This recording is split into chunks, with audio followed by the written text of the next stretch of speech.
Valendo. E a luz aqui tá ligada. Aí eu tô aqui de frente pro computador, mas você. Uhum. Tá bom.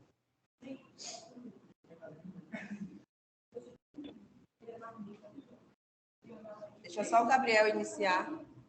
Ah, começou.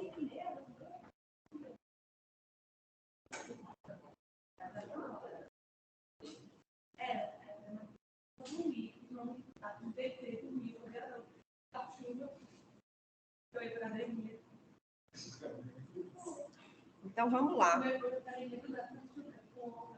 Cadê? O som aqui tá bom. Vamos lá, turma? Então, boa noite a todos e todas que estão aqui presentes, né? E remotamente aí, meio virtual. Agradecemos aí ao doutor Antônio Maia, né? Antônio Lemos Maia Neto, mais conhecido como Maia, né? Que é da ADAB, que vai hoje estar com a gente aqui, conversando um pouquinho sobre o papel da ADAB, né? A defesa sanitária animal. Então, esperar aí que todo mundo participe. Agradecer mais uma vez, né? O aceite do convite para o nosso grupo de estudo na produção animal e abrindo esse ciclo aí de palestras técnicas, né? A gente já teve um primeiro encontro com a conversa com o produtor da região e hoje a gente está iniciando aí o ciclo de palestras técnicas na área animal, né? De produção animal. Então, doutor Maia, muito obrigada mais uma vez e agora fica contigo aí. Tá joia. Boa noite, pessoal. Tudo bem? Eu agradeço aí o convite também da Catarina. Ela aqui na DAB, ela não pede, ela manda na hora que ela precisar. Viu? Assim, parabenizar vocês pela iniciativa também, né? No tempo da faculdade eu fiz parte de grupo de estudo, de Caprinos e Ovinos, e já na DAB tive a oportunidade também de trabalhar e apoiar alguns grupos. E a gente vê que é uma oportunidade realmente de interagir, né? De trocar experiência, de agregar, e isso faz muita diferença na formação de vocês, vai fazer, vocês vão perceber isso. Eu montei aqui um roteiro para abordar com vocês. É uma espécie assim, de introdução à defesa sanitária animal, né? Então, é uma visão geral da defesa animal. E é interessante mesmo para vocês na área da agronomia, né? Porque vocês vão trabalhar com produção animal e a gente vai ver na conversa aqui que as áreas elas se interrelacionam também, né? A animal e vegetal. Eu vou começar aqui a abordar e vocês podem me interromper ao longo enquanto eu estiver falando. Às vezes eu pego uma veia aqui de raciocínio e começo a falar sem parar, mas vocês podem me interromper à vontade. E também no final a gente fica, a gente vai, o que a gente não souber responder, a gente leva para algum colega, alguma pessoa mais especialista no assunto e para trazer alguma resposta depois. Então, a defesa sanitária animal, ela é uma das 3 áreas da defesa agropecuária, e é um conjunto de políticas públicas voltadas a promover a saúde dos rebanhos, também no controle sanitário na produção vegetal e para a saúde pública através dos produtos, né, de origem agropecuária. Então, a defesa agropecuária ela tem 3 áreas básicas. A primeira, a defesa sanitária animal, que trabalha em linhas gerais, com controle, erradicação e prevenção de doenças dos rebanhos. Não é qualquer doença, tá? Então, a defesa sanitária animal, ela trabalha com um conjunto de doenças de impacto econômico, social e para a saúde pública. Existe uma normativa, uma orientação internacional da Organização Mundial de Saúde Animal, e no Brasil o Ministério da Agricultura é o órgão que regulamenta, né, as políticas de defesa agropecuária no país. Ele também institui uma lista de doenças que são as doenças alvos, doenças de controle oficial. Então, isso vale tanto para a defesa sanitária animal, como para a defesa sanitária vegetal também, né? Doenças e pragas agrícolas de importância, que são chamadas doenças e pragas quarentenárias, que são as de controle da área vegetal. E a terceira área que envolve a defesa agropecuária é a inspeção de produtos de origem agropecuária, né? Que trabalha com as agroindústrias, com a certificação de produtos em geral, tanto animal quanto vegetal. Aqui a gente vai se ater à defesa sanitária animal, né, que trabalha com a saúde dos rebanhos. Mas antes da gente entrar num detalhamento maior, é interessante nós olharmos um pouco para trás.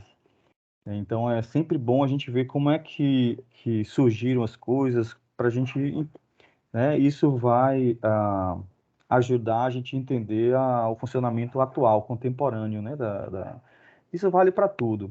E na defesa sanitária animal não é diferente. Então, a gente pegando o contexto histórico, essa questão do controle oficial de doenças na área agropecuária, ela surge no início do século XX, né? Então, e curiosamente, a partir de uma experiência que envolvia o Brasil.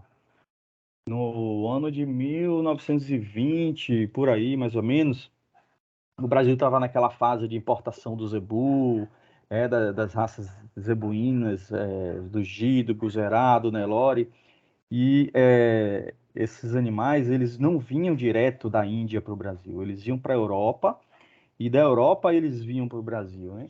E aí, um dos portos na Europa por onde esses animais passavam era a Bélgica. E aí um lote de zebus que vinha para o Brasil, chegou lá na Bélgica, eles apresentaram sintomas de uma doença chamada peste bovina. E essa doença ela escapou dali dessas áreas do porto e foi uma epidemia de peste bovina na Europa, a partir desses animais que estavam vindo para o Brasil. E aí essa experiência ela acendeu uma luz, né, um alerta para os países do Ocidente, principalmente, com relação que eles entenderam que precisavam botar um regramento para o comércio internacional de animais, porque por conta dessa experiência que eles tiveram com a peste bovina lá no início dos anos 20. E aí eles, uns 2 anos depois, mais ou menos, ou 4, é criada a Organização Mundial de Saúde Animal. Na verdade, não era esse nome, era a Organização Internacional de Epizootias, a sigla OIE. Então, a OIE, ela é criada, é um organismo multilateral entre os países. O Brasil foi signatário na época, até hoje, né? E ela é criada aí na década de 20, com esse objetivo de regulamentar, criar normas e procedimentos para o controle, para o comércio internacional de animais. O foco naquela época eram os animais, para evitar a disseminação de doenças, né? Então, essa experiência ela marcou lá na Europa naquela ocasião. Na sequência, na década de 30, em 1934 precisamente, o Brasil ele cria o seu serviço de saúde animal, de saúde agropecuária, né?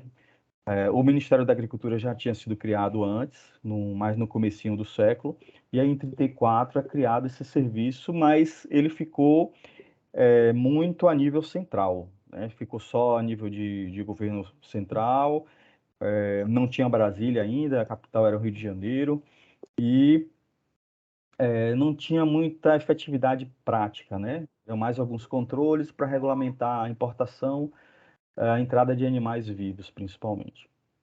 Embora já tinha um arcabouço legal aí. O tempo passa, e aí vem a Segunda Guerra Mundial, e depois da Segunda Guerra Mundial, a Segunda Guerra Mundial, ela provocou uma crise de abastecimento no mundo, né? Então, vários países que eram produtores de carne, de produtos de origem animal, eles caíram a produção em função da guerra. E aí, após a Segunda Guerra Mundial, o Brasil ele identifica uma oportunidade de...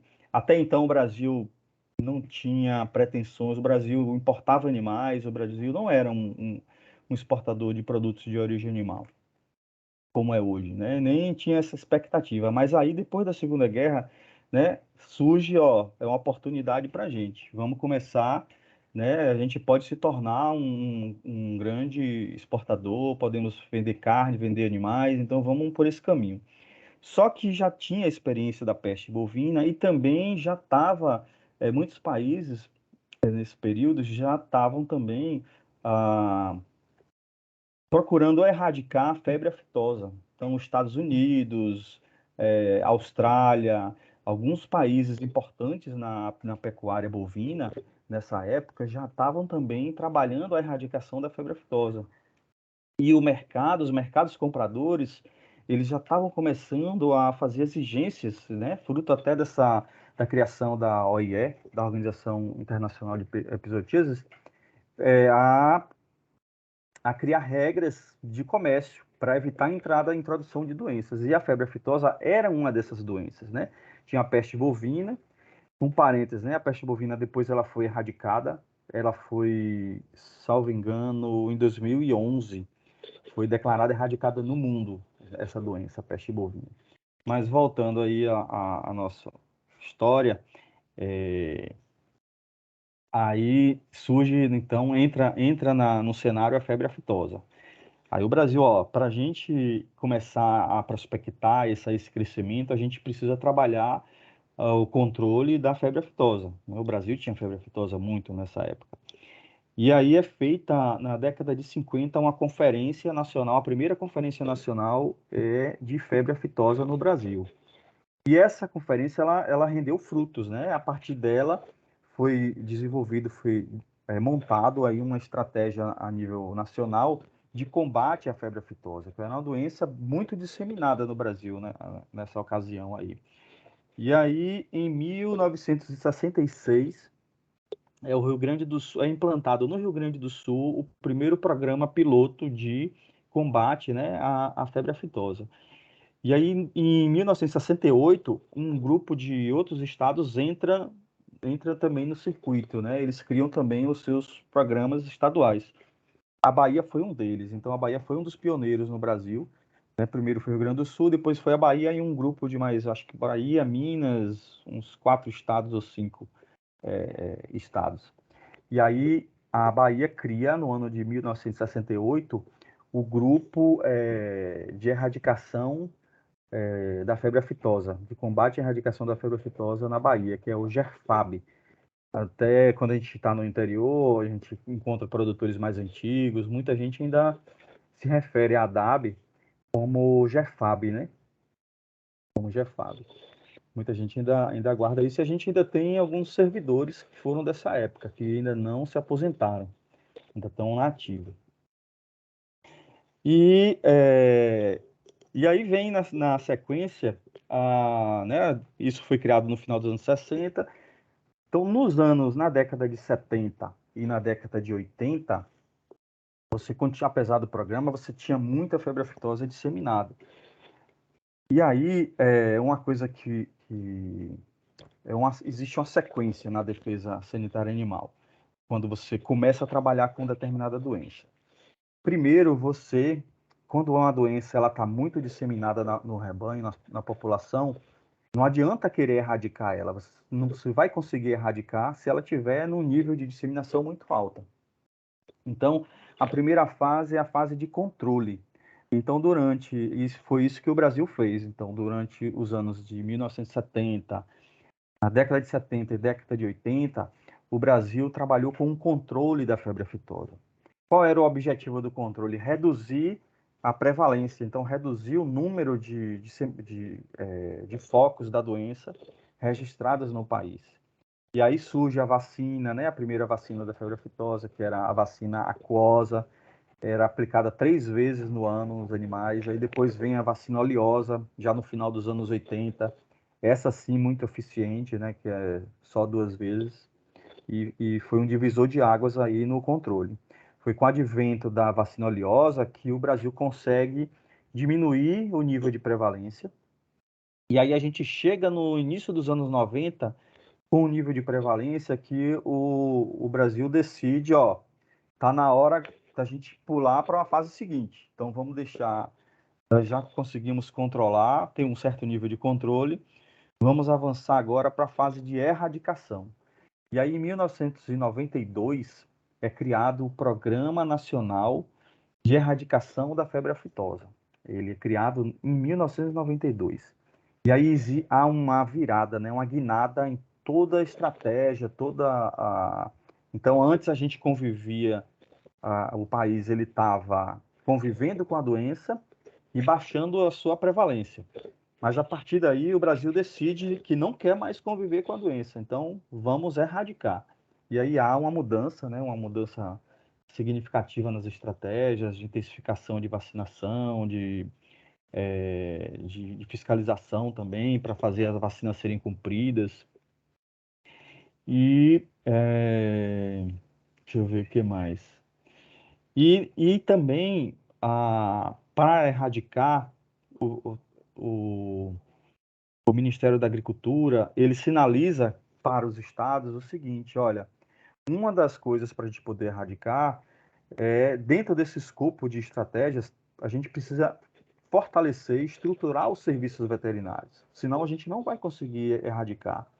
Ou se estrutura, ou a gente não avança para essa estratégia de sair do controle para a erradicação. E aí, os estados, eles são condicionados a criar agências estaduais de defesa agropecuária. Então, as agências de defesa agropecuária dos estados no Brasil, elas começam a ser criadas em meados da década de... Desculpa. Em meados da década de 90, na segunda metade, na verdade, dos anos 90, como um pré-requisito para erradicação da febre aftosa e para se obter a certificação. Porque não adianta só você... o objetivo principal não é erradicar em si. O objetivo principal é obter a certificação de livre. Então, a gente precisava erradicar, provar que ela não estava mais e que a gente tinha condições de manter essa condição de livre. Então, para isso, era preciso uma estrutura muito robusta de defesa agropecuária no país. E aí surgem as agências. E a ADAB foi a primeira agência de defesa agropecuária estadual do país. Foi criada em 1999. Existiam outros órgãos, né? Aqui na Bahia houveram outros órgãos, né? Teve o GEFAB, do GEFAB ele se transformou em IBB, o Instituto Biológico da Bahia acumulou essa função. Depois surgiu um departamento da SEAGRE, que era a DDA. Outros estados tinham institutos, mas não com o arcabouço de agência, porque a agência ela tem uma autonomia jurídica, financeira e administrativa. Então, sem essa autonomia, essas doenças de controle oficial, se o controle, se as ações ficarem amarradas à burocracia das repartições de Estado, do Poder Executivo, de secretaria, elas são ineficazes. Então, era preciso dar um formato de agência que ela é tanto reguladora quanto executora. Então, nós regulamos algumas políticas, algumas ações, e executamos tanto políticas reguladas pelo próprio Estado, como as políticas que são definidas a nível federal. E aí surgem as agências e a ADAB é criada, então, em 1999. Essa criação da ADAB, ela foi em função da febre aftosa, né? Então, ela vem desse arcabouço da febre aftosa. Só que essa estruturação, ela foi planejada para não abranger só a febre aftosa. Então, dentro desse planejamento de criação da Agência de Defesa Agropecuária no Estado, já foi planejado e colocado em prática a criação dos outros setores, né? A defesa sanitária vegetal, a defesa sanitária e a inspeção de produtos de origem agropecuária, né? Ela ficou dentro desse arcabouço da agência. E dentro da defesa sanitária animal, já essa criação da ADAB, ela já contempla no seu planejamento o controle, erradicação e prevenção de outras doenças de importância, seja para a economia, seja para a saúde pública, né? Então, é uma guinada. Por isso que a gente chama, a gente não, né, a febre aftosa, o programa da febre aftosa, ele é reconhecido no Brasil e no mundo como um programa estruturante. Então, a partir da política de erradicação da febre aftosa, se formaram as agências de defesa agropecuária, que possibilitou a gente avançar no controle de outras doenças. Se a gente não tivesse essa estrutura de agência, o Brasil teria dificuldade de avançar nessas outras, nas ações com relação a outras questões de saúde animal, né? Saúde animal e saúde pública. Então, a gente chama de programa estruturante por conta disso. Mas aí, outra coisa também, um parêntese. Além da criação das agências de defesa agropecuária dos estados, a erradicação da febre aftosa, ela tem um outro pré-requisito, que é a criação de fundos emergenciais, seja ele privado ou público. Então, alguns estados optaram pelo formato de fundos públicos e outros optaram por fundos privados. A Bahia fez a opção por fundo privado, que ele é mais interessante, né? Porque esse fundo ele é alimentado pelo próprio setor produtivo. Então, o setor produtivo que alimenta, coloca recursos no fundo, e esse fundo ele vai formando a reserva financeira para uma eventual situação de emergência, de ter que indenizar produtores, de ter que contratar carros de última hora, máquinas, enfim. Então, os fundos têm esse objetivo. Eles foram criados em paralelo às agências estaduais, né? Nem todos os estados criaram logo o fundo. Alguns foram sendo criados depois, né? O fundo da Bahia se chama Fundap, que é o Fundo de Desenvolvimento da Pecuária. E ele tem essa função de dar, né, esse respaldo para uma situação emergencial. Pessoal, e aí? Vocês podem interromper, viu? A gente já começa a entrar mais numa questão mais operacional da defesa. Bem, então, é criada a agência, e junto com a criação da agência, ela foi criada em 99, no ano de 2000, ela faz o concurso público, o primeiro concurso, aliás, primeiro e único, né? Não teve, infelizmente, não teve mais. E aí estrutura a agência com pessoal, com profissionais, médicos veterinários, agrônomos também, e técnicos agrícolas. E em 2001, a Bahia é certificada como livre, conquista a sua certificação de livre de febre aftosa, com vacinação, né? Passa a integrar a zona livre da febre aftosa no Brasil. Esse reconhecimento é internacional. E em 2002, a Bahia começa a implementar os seus programas sanitários voltados às outras doenças, né? Então é chegada a hora de, vamos dar atenção aos outros problemas, não é só a febre aftosa que a gente tem aí pela frente, né? A febre aftosa, ela toda essa demanda em cima dela estrutural por conta de questão de mercado, né? Então, ela é uma doença que abre ou fecha, ela tem o poder de abrir ou de fechar os mercados.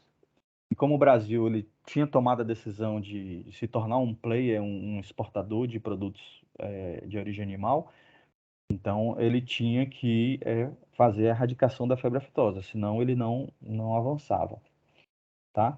Mas aí vinham as outras doenças. Então é criado uma série de programas a partir daí desse momento. Nem todos foram criados ao mesmo tempo, né? Alguns vieram um pouco depois. Então eu listei aqui, anotei.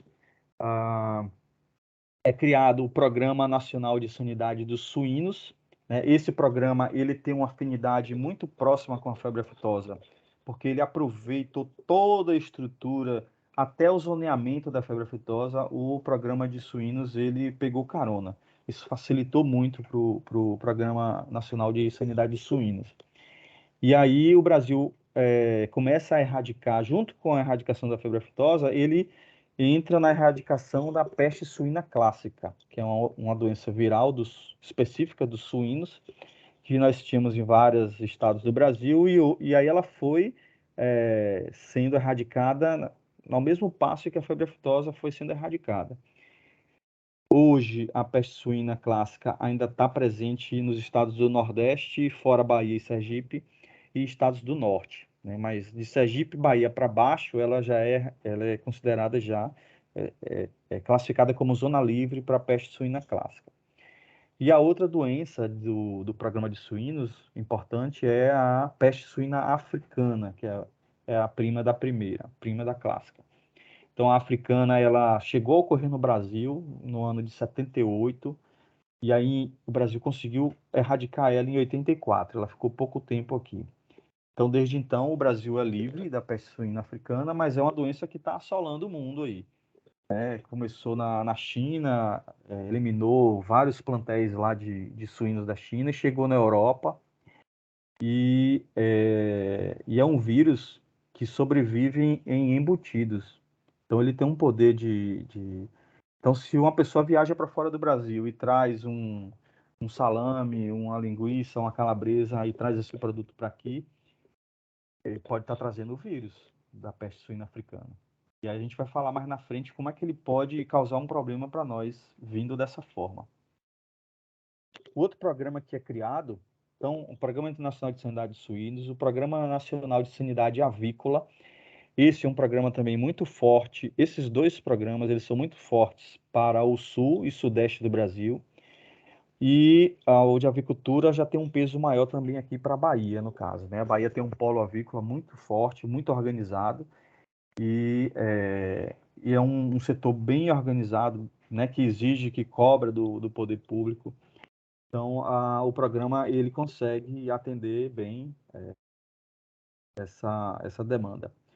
E aí as principais doenças do programa de sanidade avícola são a doença de Newcastle, que nós não temos aqui, e a influenza aviária, que é a famosa gripe do frango. Então, são as duas principais enfermidades objeto do programa. Tem outras doenças que já ocorrem, mas essas a gente vai controlando. O outro programa que é criado também é o Programa Nacional de Controle da Raiva dos Herbívoros. Então, aqui a gente já é um programa, ó, o nome do programa ele já está dando a pista. É uma doença que não tem como erradicar. Então, você não tem como erradicar a raiva.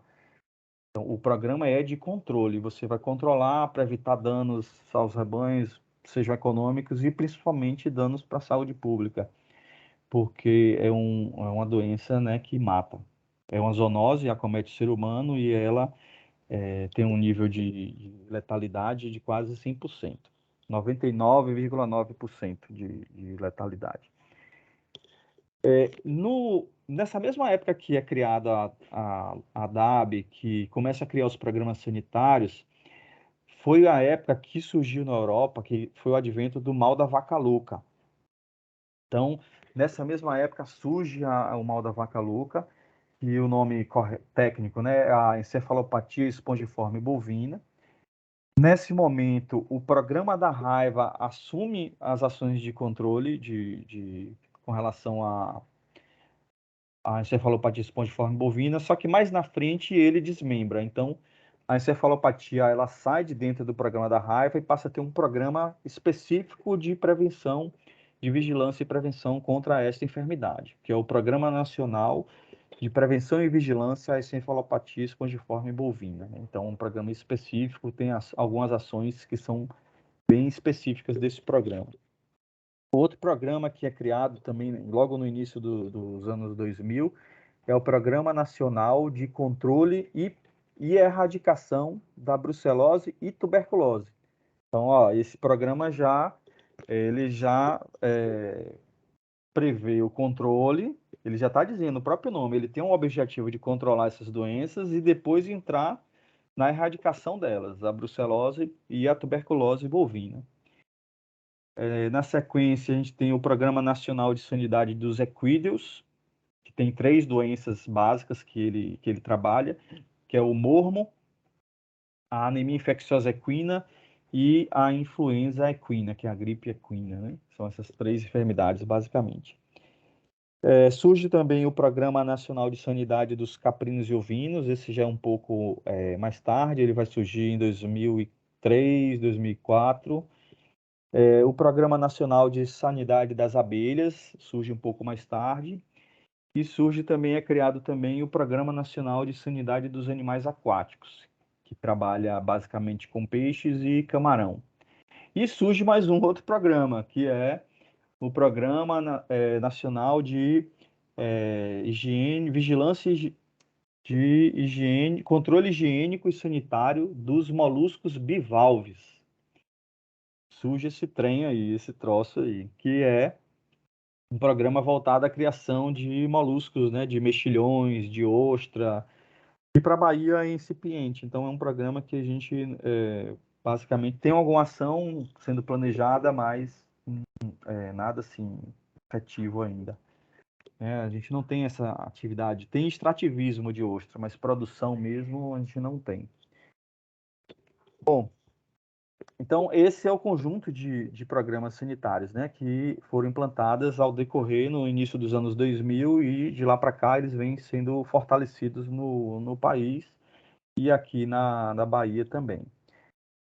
Aí a gente entra agora no conjunto, nas estratégias de ação da defesa sanitária animal. Então, as ações de defesa, a gente vai abordar aqui com vocês elas de forma sistêmica, porque são ações que servem para todos ou parte dos programas, né?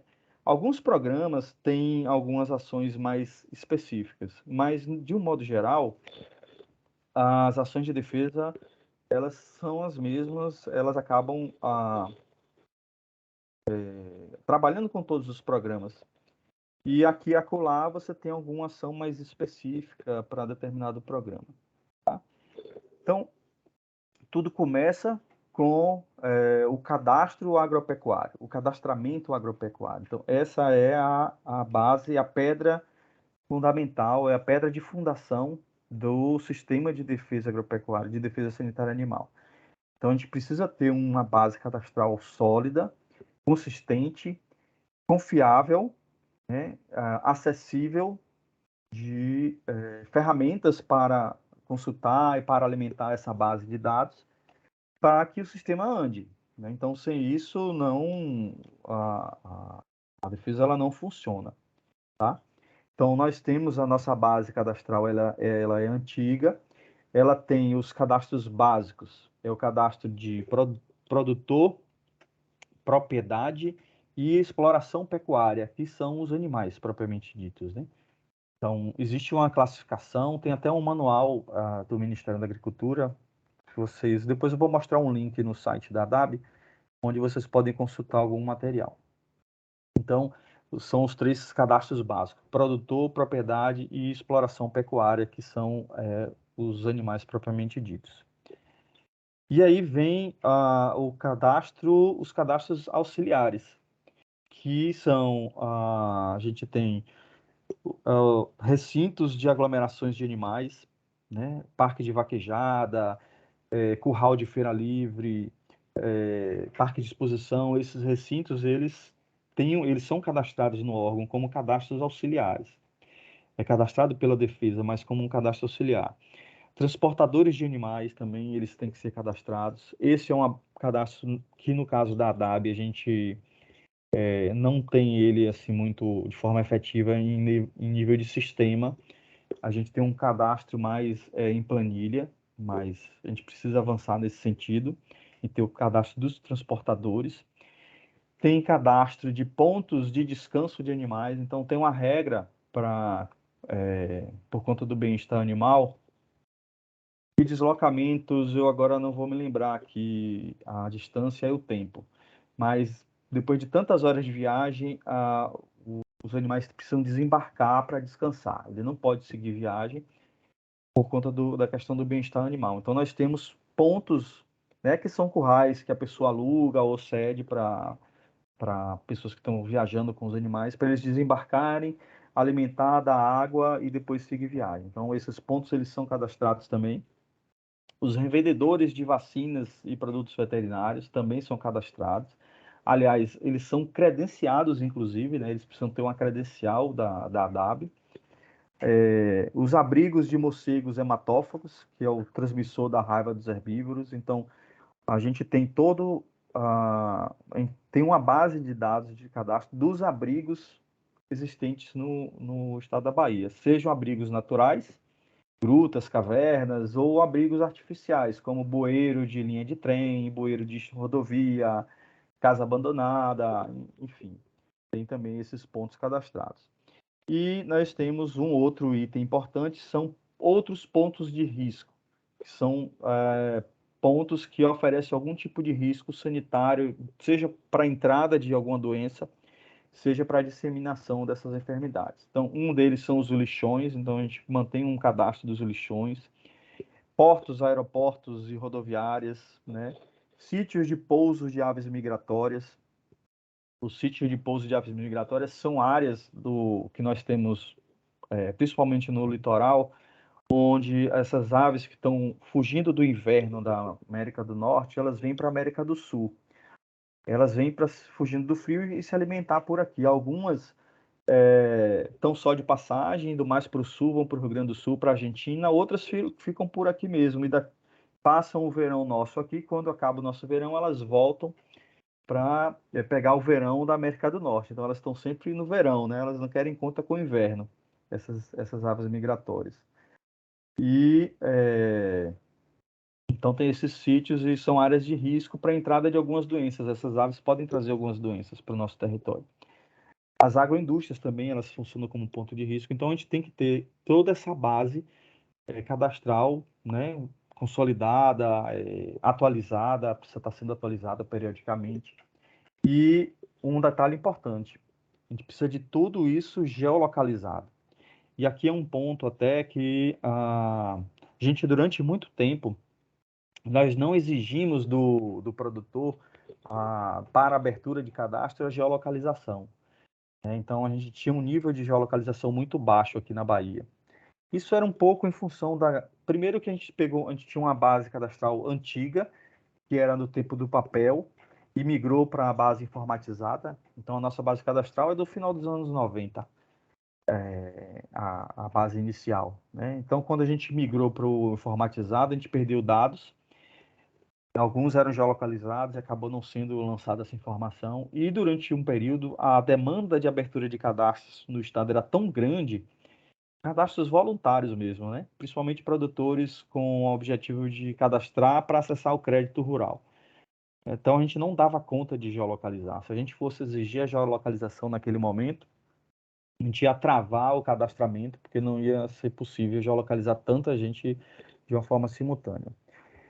Talvez tenha sido um erro, né? Porque a gente foi avançando nas políticas de certificação e a gente chegou num ponto que, olha, a gente não vai conseguir avançar mais com esse nível de geolocalização tão baixo como estamos, né? O próprio Ministério da Agricultura colocou lá no Plano Nacional de Vigilância para a Febre Aftosa, eu acabei não falando nisso, a gente pode falar no final, nós estamos numa fase de retirada da vacina, de transição, saindo da zona livre de febre aftosa com vacinação, como nós somos o livres hoje, para livre de febre aftosa sem vacinação. Então, mas para tirar a vacina, tem todo um trabalho de base, de arcabouço que precisa ser montado.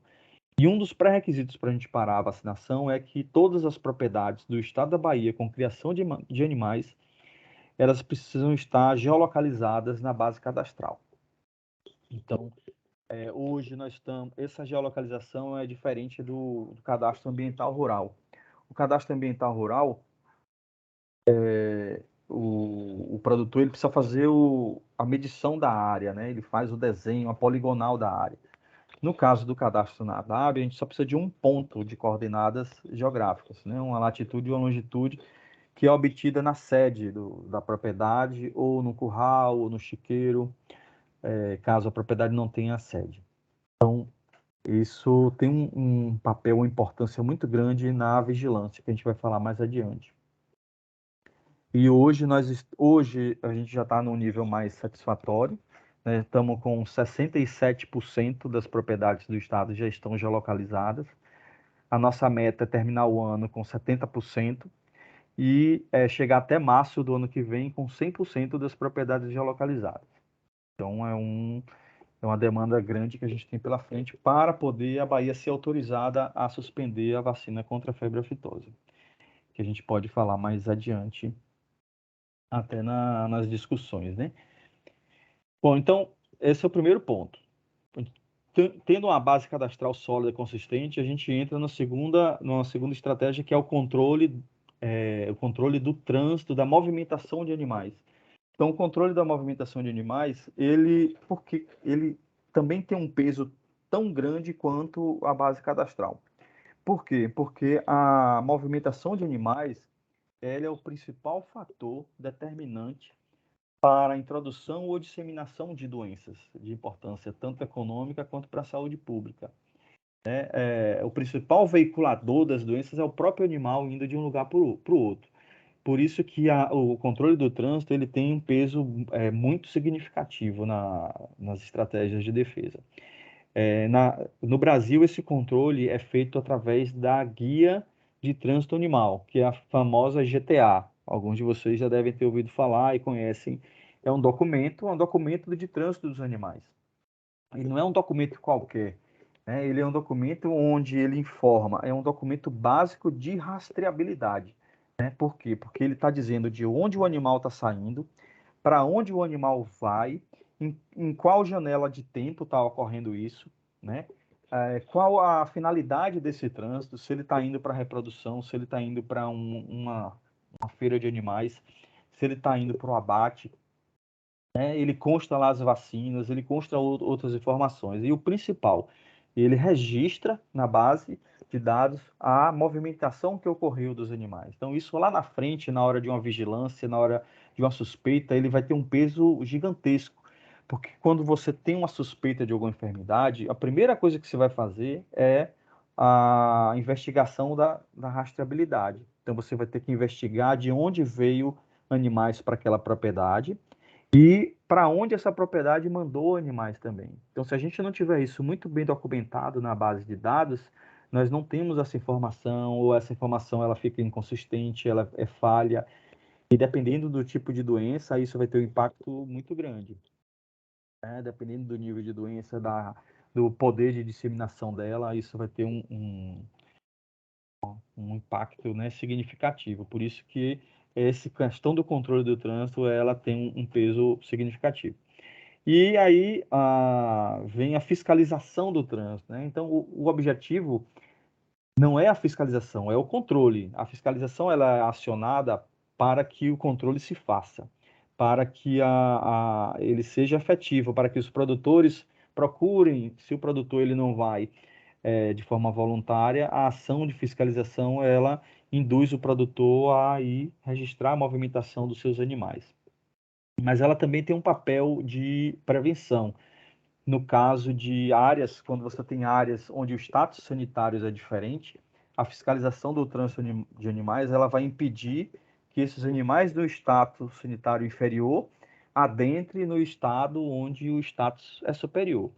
Então, hoje a gente tem de forma concreta isso na divisa nossa da Bahia com Alagoas, com Pernambuco e Piauí, por conta da peste suína clássica, né? Então, nós temos tido problemas recorrentes de peste suína clássica, principalmente no Piauí, já houve em Alagoas, já houve no Ceará, e a entrada desses animais que são da zona, digamos, infectada, ela é proibida para a entrada na Bahia, porque nós somos zona livre da peste suína clássica. Então, qualquer entrada de suínos desses estados para cá está colocando em risco, né, o nosso plantel. Pode estar carreando o vírus para aqui. Então, aí a fiscalização ela tem um papel. Outra estratégia também um pouco relacionada ao trânsito são as aglomerações de animais. Então, as aglomerações, as exposições, feiras, vaquejadas, qualquer tipo de movimento onde haja uma aglomeração, você tem um grupo de animais de origens diferentes se aglomerando ali. Então, se algum animal entra nessa aglomeração portando algum vírus, alguma bactéria, ele tem uma chance ali, né, de passar pelo contato, pela proximidade, por descargas de aerosóis, né? O animal tosse ali no meio, vai estar dispersando algum agente causador de doença. E aí, quando acaba a exposição, a feira, esses animais voltam, dispersam. Então você está carreando, você está... A gente costuma brincar que um evento, uma aglomeração de animais é uma bomba relógio, se entrar um agente causador de doenças ali. E nós já tivemos exemplos, né? A gente teve na década no ano 2000, estava tendo febre aftosa na Argentina, e a Argentina, ela resolveu não comunicar a ocorrência da febre aftosa. Ela tentou esconder, né? Só que essas doenças você não consegue esconder por muito tempo. Aí o que foi que aconteceu? O Uruguai tinha uma exposição de animais lá, uma feira agropecuária forte no Uruguai, e foi animal da Argentina lá para dentro. E aí foi animal carregando o vírus. E aí, depois que acabou a feira, começou a pipocar foco de febre aftosa no Uruguai. E foi se descobrir, né? Foi rastreando e aí chegou à conclusão, foi comprovado que foram animais da Argentina. E aí a Argentina não pôde mais esconder que estava tendo problema lá. E causou um impacto terrível para o Uruguai, um país pequeno, um país agropecuário, um país que depende da exportação de carne, da exportação de lã, de ovelha, e aí de repente entrou a febre aftosa e bloqueou tudo, parou tudo. Então isso causa fechamento de empresas, isso causa fechamento de indústria, isso gera desemprego, né? Imagine um município ou um estado que a agropecuária é importante e de repente fica tudo bloqueado. E por tempo indeterminado, você não sabe por quanto tempo vai voltar a liberar. Né? E isso tem um efeito dominó, vai causando problemas econômicos e sociais, né? Vai efeito cascata. E esse exemplo do Uruguai estava associado à feira de animais. Bom, uma outra estratégia, a gente falou aqui de algumas estratégias de base, né? Cadastro, trânsito, aglomerações, e agora a gente entra um pouco aqui na alma da defesa animal, que é a vigilância veterinária. Então, essa é uma atividade que faz o arremate, né? Então, nós temos a vigilância, ela é dividida em dois tipos de vigilância. A gente tem a vigilância ativa e a gente tem a vigilância passiva. O que é uma e o que é outra? A vigilância passiva é quando o produtor traz uma informação de suspeita de ocorrência de alguma doença para o órgão oficial, no caso a ADAB aqui na Bahia. E a vigilância ativa é quando o órgão oficial vai atrás da informação, ele vai pesquisar, ele vai investigar ocorrências, se está ocorrendo, ele vai atrás de pistas, de rastros que possam indicar que tem algum problema sanitário ocorrendo ali. Né? A vigilância ativa tem várias frentes de vigilância ativa que a gente pode lançar a mão.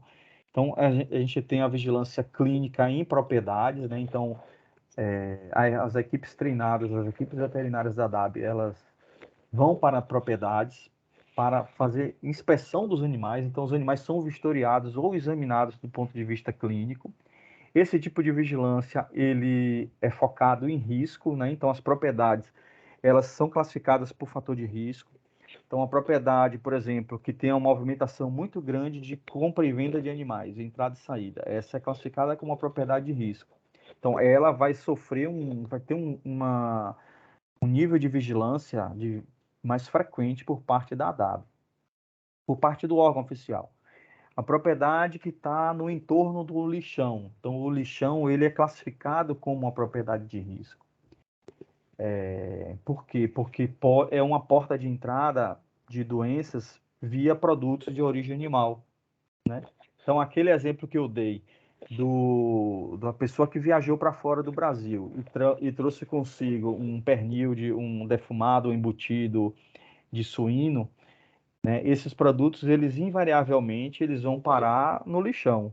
Então, se eles vão parar no lixão e esse lixão é aberto, né? Eles vão no nosso lixo, e o lixão aberto e animais domésticos têm acesso ali àquele lixão, suínos, bovinos, caprinos, ovinos, e tem um agente patogênico ali, naqueles resíduos, esse vírus ele pode acabar cometendo aqueles animais que estão entrando ali para se alimentar de lixo. né? E aí depois ele sai dispersando o vírus.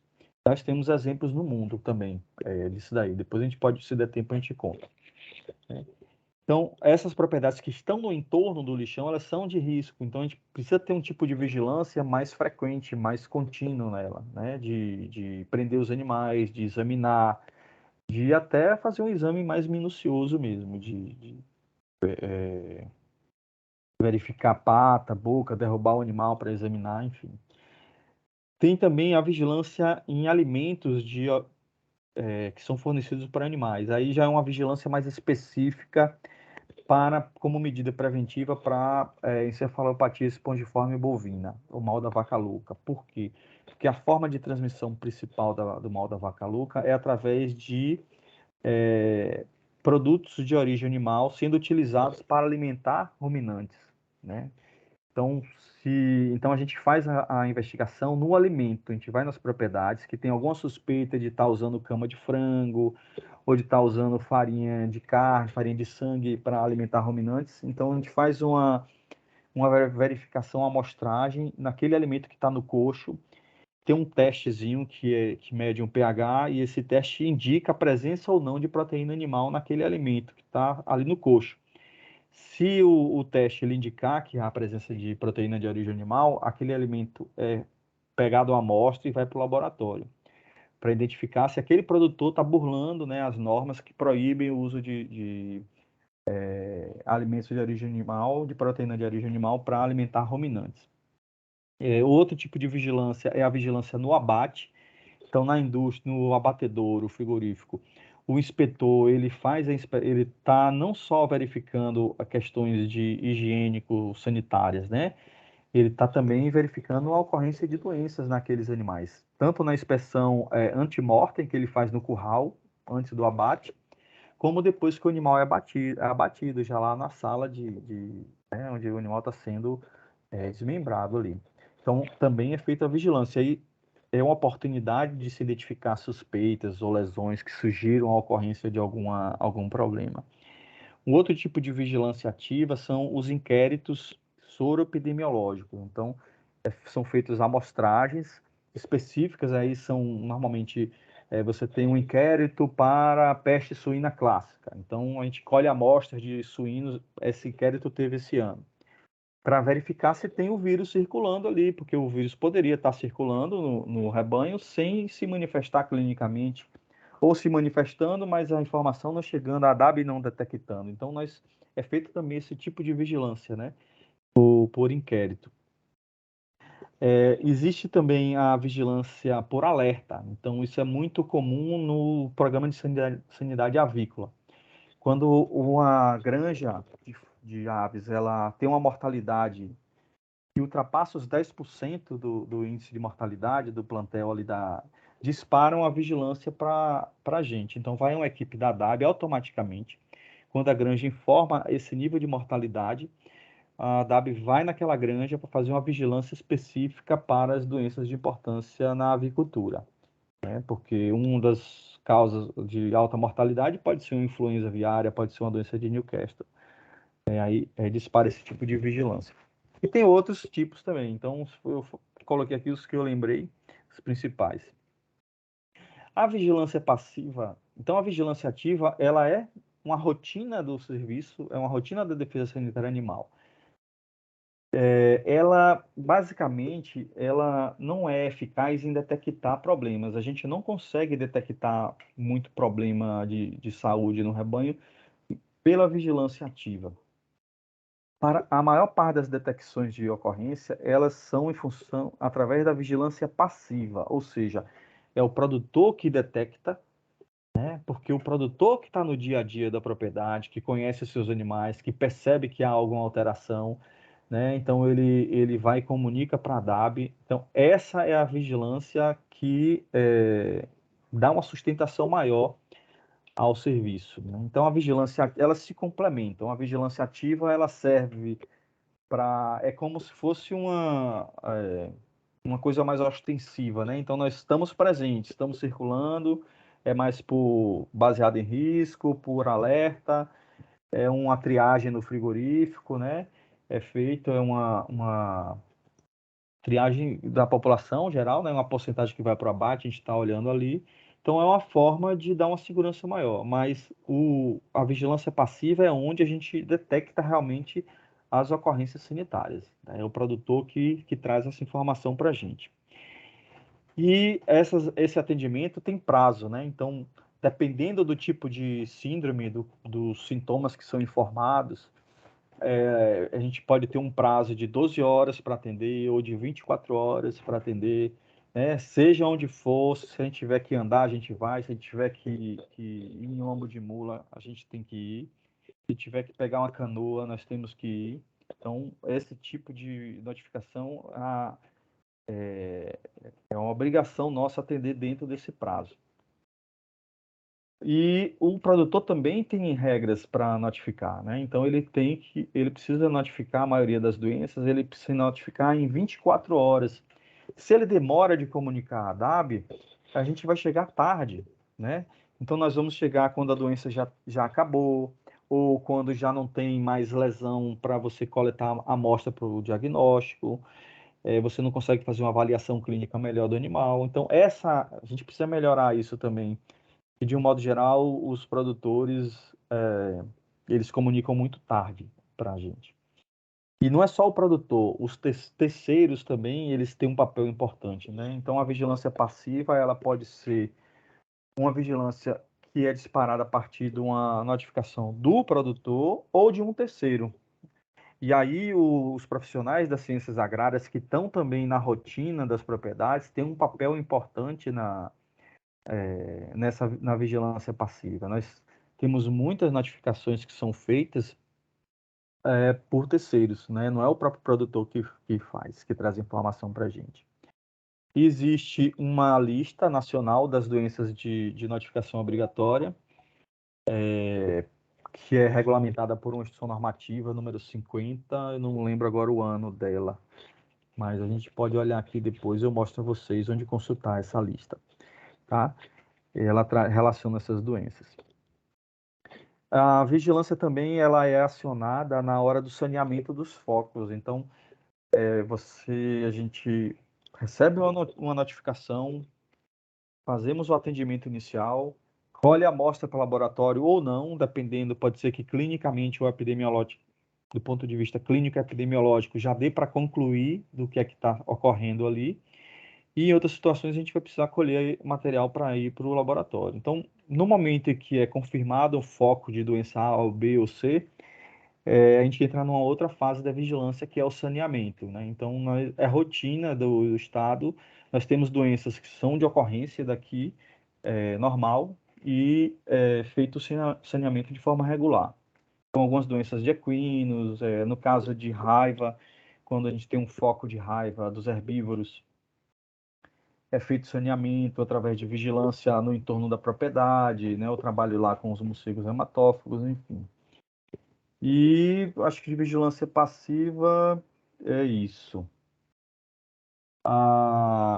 De vigilância é isso, né? Então, nós temos a próxima estratégia a abordar com vocês, são as vacinações. Então, é uma outra ferramenta, né? Um outro elemento da defesa sanitária animal, que a defesa lança a mão. Hoje, na Bahia, hoje no Brasil, nós temos apenas 2 vacinas obrigatórias, que é a da febre aftosa e a da brucelose. A febre aftosa, nós estamos num processo de suspensão da vacina no Brasil, né? Então, a expectativa é que até 2026 todo o Brasil seja livre da febre aftosa sem vacinar. Então, a gente já vai entrar num nível de certificação mais avançado, né?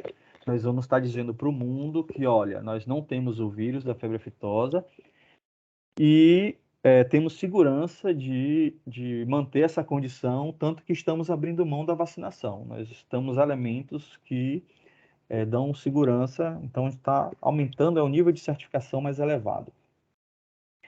E a vacinação da brucelose, não, essa vai continuar ainda por um bom tempo, né? A vacina contra a brucelose, ela é uma vacina que tem um bocado de particularidades, é uma vacina viva, que oferece risco para quem está manipulando ela. Então, por esse motivo, só o médico veterinário ou um agente vacinador credenciado pode pode fazer essa vacinação, né? A aftosa são campanhas, né? Uma vacinação massal em um único momento, em 2 momentos, que é a etapa de maio e a etapa de novembro. Inclusive, começamos agora, dia 1º, né? A vacinar a segunda etapa de vacinação contra a febre aftosa aqui na Bahia. Começou no dia 1º de novembro, vai até o dia 30. Todos os animais são vacinados nessa etapa, de mamanda caducando. E a vacinação da brucelose, não, ela ocorre ao longo do ano, porque é uma vacinação que é feita apenas nas bezerras, uma vez só na vida, né? Ela não precisa ser vacinada de novo. Então, a bezerra que está na faixa de idade entre 3 e 8 meses de idade, ela é obrigada a tomar essa vacina, a ser vacinada contra a brucelose, e é marcada, né? Ela recebe uma marcação a ferro, para provar que ela está vacinada. Então, ela não precisa vacinar de novo a brucelose. Então, de vacinação são essas. A raiva não é uma vacina obrigatória. A vacinação da raiva é opcional do produtor. Tá? Por conta, como as vacinas elas são um elemento importante na defesa animal, não adianta o produtor usar esse insumo, né, esse recurso, e a vacina não tiver bem acondicionada, essa vacina não tiver em boas condições para uso. Então, por isso que uma outra ação é o controle e a fiscalização do comércio de vacinas. Não só de vacinas, de produtos veterinários para a pecuária em geral, mas principalmente vacina, né? Então, a ADAB faz esse controle, a Defesa Animal faz esse controle. Nós temos na Bahia em torno de 1.000 revendedores de vacina para febre aftosa cadastrados, né? Nem todas vendem vacina para brucelose, e elas são controladas, são fiscalizadas, enfim. E a última ação que eu elenquei, aliás, a penúltima ação é o controle dos morcegos, controle de vetores, que no caso da Defesa Sanitária Animal, basicamente o controle de vetores que nós fazemos o controle dos morcegos hematófagos, que é o responsável, né, pela transmissão e disseminação da raiva dos herbívoros. Então, apenas esse morcego é controlado, né? Então, é o morcego que ele é da fauna brasileira, mas pela oferta de herbívoros que a gente dá ali para ele, né, ele vivia em equilíbrio com a nossa fauna. E aí, de repente, você bota ali 1.000 cabeças de boi ali do lado de onde ele mora. Esse morcego vai fazer a festa, ele vai se proliferar, ele tem oferta de alimento, ele vai se reproduzir mais, vai crescer. Então, chega um ponto que a população do morcego cresce tanto, e se tiver o vírus circulando naquela população, aí começa a ter problemas de focos de raiva. E aí é onde a gente entra para controlar aquela população de morcegos, né? É uma outra estratégia. E, por fim, a atuação em situações de emergência zoossanitária. Algumas doenças que são doenças de ocorrência, são doenças endêmicas do Brasil, como a raiva dos herbívoros, ela dispara uma ação de vigilância, né? Mas ela não é uma doença de emergência zoossanitária. Outras doenças, brucelose e tuberculose, quando ocorrem, ela dispara um mecanismo de saneamento, mas elas não se enquadram como emergência. Então, as emergências, normalmente, elas estão associadas com aquelas doenças que causam impacto no comércio. São aquelas doenças que, se aparecer ou se ela fugir da normalidade, ela bloqueia o comércio e causa um impacto econômico e social gigantesco. E aí é quando é lançada a ação da emergência sanitária. Os estados, para isso, cada estado ele possui o seu grupo de emergência zoossanitária, que a gente chama aqui de GEASE. Então, a Bahia tem o seu GEASE, o seu grupo de emergência sanitária, tanto a nível central como em cada regional tem um pessoal. É um pessoal, não é todos os veterinários e técnicos da DAB, né? Então, é um grupo que esse grupo ele recebe um treinamento mais intensivo, inclusive com simulados, né? A gente faz simulações de situações de emergência, a gente simula uma ocorrência de febre aftosa, simula uma ocorrência de influenza aviária, de gripe do frango.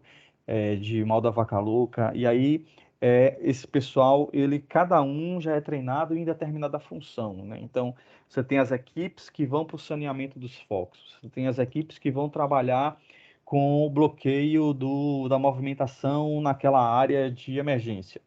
Você vai ter as equipes de comunicação que vão ter que se reportar com a sociedade, com a imprensa, né? Você tem que saber como é que você vai colocar as informações para não causar pânico ou não, enfim. Então, a equipe do GEASE, por isso que ela tem um nível de treinamento intensivo, porque ela precisa estar preparada. A emergência, ela não escolhe dia e horário, ela surge a qualquer momento. Então, as equipes precisam estar a postos, né? Não pode desligar celular, final de semana, o celular tem que ficar ligado 24 horas, a qualquer momento pode ser acionado.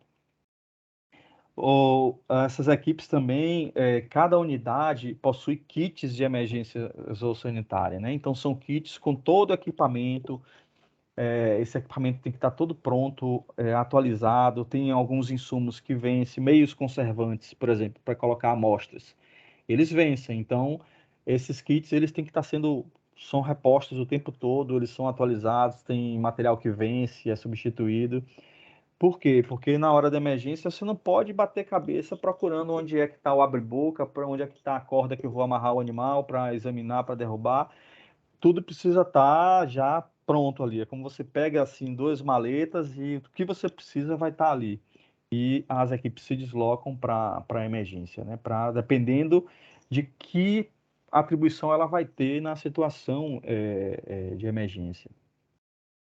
As emergências sanitárias elas recebem, por lei, elas têm o mesmo nível de classificação que desastres naturais, né? Então, elas disparam defesa civil, forças de segurança, fator jurídico, enfim. Então, elas têm esse mesmo nível de classificação. Então, em linhas gerais, é isso aí que compõe a defesa sanitária animal. No Brasil e na Bahia, no mundo de um modo geral, nesse formato, mais ou menos, com algumas peculiaridades de um lugar para o outro, né? E a função final, enquanto política pública, é de certificar Então, o objetivo não é a doença em si, não é a saúde em si, é a certificação da produção pecuária do país e do Estado. Esse é o objetivo da defesa sanitária animal como um todo, né? Então, ela trabalha, o papel dela final é esse, é certificar a produção para que o setor produtivo ele tenha as condições, ele tenha um ambiente favorável a se desenvolver, acessar mercados, principalmente isso, e também com uma contribuição também no aspecto da saúde pública, né? A saúde pública já envolve outras esferas, tem Secretaria de Saúde e tal, mas as doenças de impacto econômico é basicamente uma atribuição da defesa sanitária animal apenas, né? Bom, era isso que eu pontuei aqui para conversar com vocês. Não sei se eu estendi muito, mas eu queria agora perguntas, ouvir vocês um pouco, né? E até ver também, que eu só estou vendo letras aqui na minha frente. É isso aí, pessoal. Vamos abrir aí para as perguntas.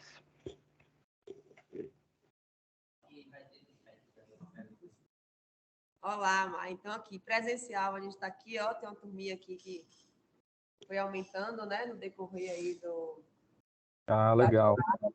Aí tem a turma aí no virtual também. Então, mais uma vez, obrigada, né, muito obrigada por esse esclarecimento.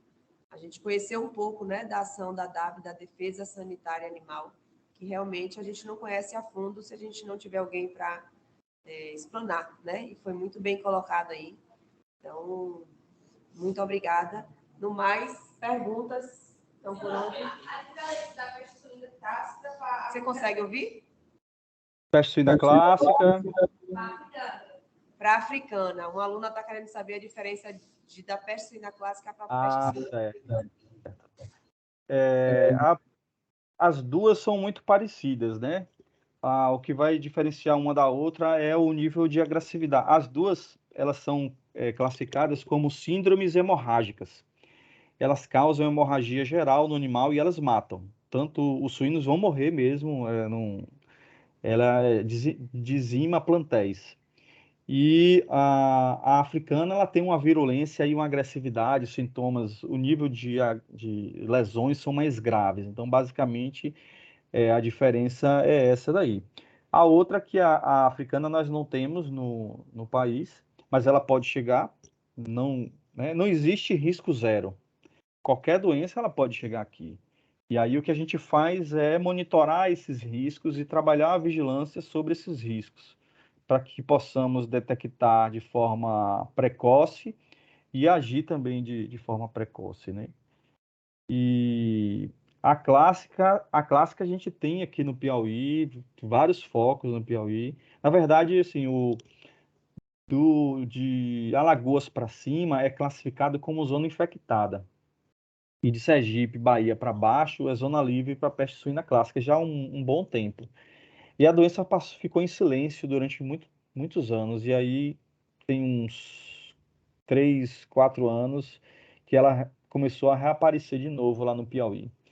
Nós temos feito uma ação intensa de vigilância nos municípios que fazem divisa com Piauí e Alagoas, porque teve também foco em Alagoas, mas não detectamos nada na Bahia. Felizmente, até agora, nada.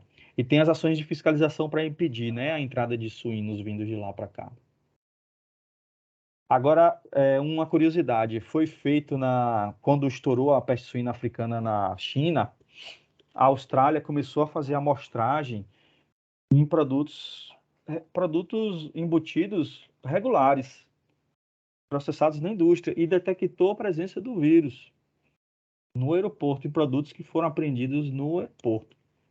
Então, ou seja, o risco ele sempre vai existir da, da entrada dessas doenças. No chat, Maia, tem algumas perguntas. Uma delas é justamente qual é a maior dificuldade de erradicar a peste suína clássica na região Nordeste. Pergunta muito boa. Essa é uma situação muito do sistema de criação do Nordeste, que é uma criação basicamente de subsistência. Então, são animais criados em fundo de quintal, criados soltos. Então, assim, não tem. É difícil você fazer medidas de controle preventivo. Então, esse vírus ele está circulando nessa população. Basicamente, essa é a dificuldade. E o Programa Nacional de Suínos, ele foi configurado muito voltado para a suinocultura industrial. Então, ele toda a sua estrutura, suas estratégias, ele foi muito montado para esse tipo de suinocultura. E quem montou isso lá atrás esqueceu um pouco olha, tem esse outro tipo de suinocultura.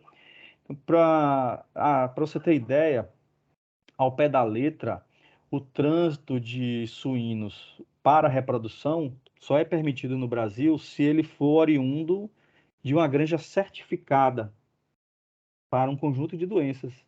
Então, que a criação no Nordeste não é certificada, não tem granja certificada, você vai proibir uma pessoa de ter uma matriz lá para produzir leitão para ela, né? Então, ou o comércio local, não tem como coibir,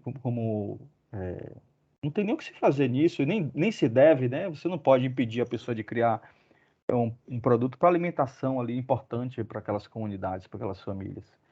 E serve para o comércio também, né? Eles comercializam excedente.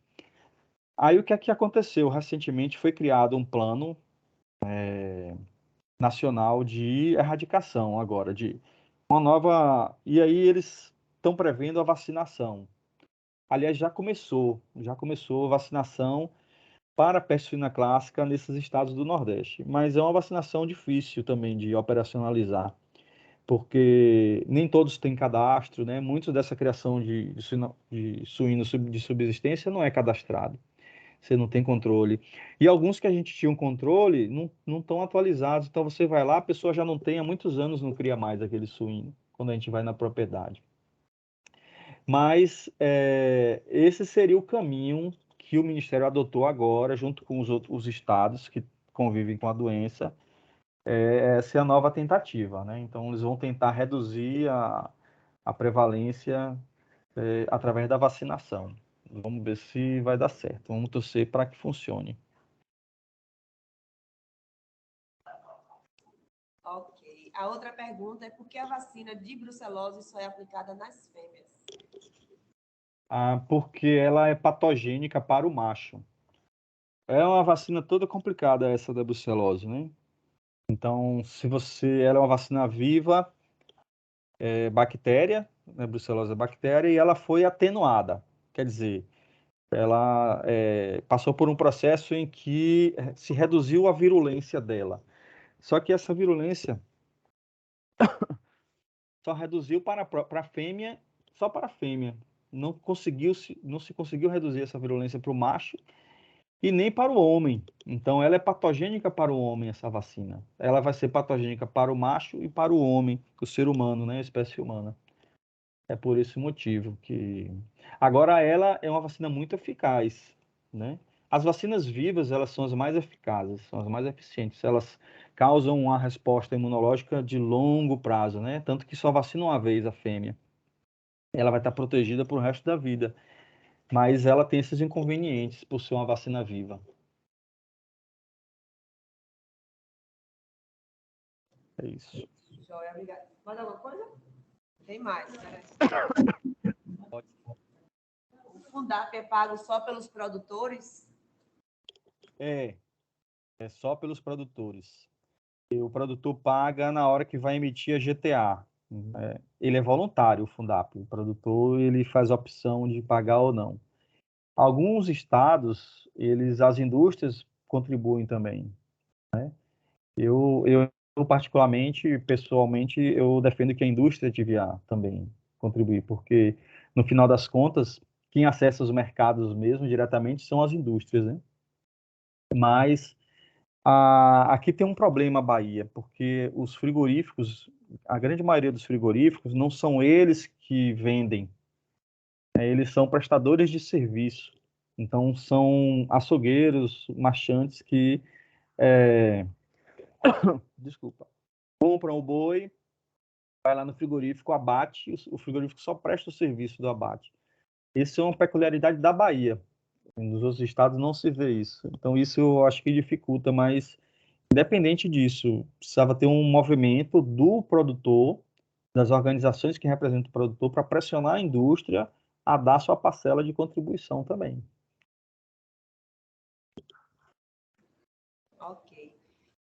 Outra aqui. Na palestra, você citou currais, onde quem está viajando pode desembarcar os animais para descanso e alimentação. Existe alguma punição, no caso uma multa, para transportadores que não desembarcam esses animais?